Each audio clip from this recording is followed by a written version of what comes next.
ఎందరో జ్ఞానులు, ఋషులు, సిద్ధులు, మహాత్ములు వారి తపశక్తితో పరమేశ్వరుని యొక్క అనుగ్రహాన్ని అనుభూతి చెంది ఎంతో ప్రేమతో మనల్ని ఉద్ధరింపచేయటానికి పూజ, అభిషేకం మొదలగు కైంకర్య విశేషాలను ఆలయంలోకి వచ్చి దర్శించుకుంటే గాని అర్థమవ్వని రహస్యాలుగా ఉంచారు.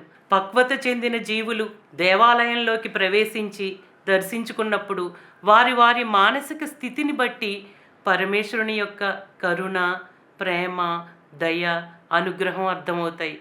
మనకి ఎంతో డబ్బు, హోదా ఉన్నా, రక్షణ ఉన్నా, టెక్నాలజీ పెరిగినా ఇవేవి కూడా పరమేశ్వరుని అనుగ్రహం పొందటానికి ఉపకరించవు.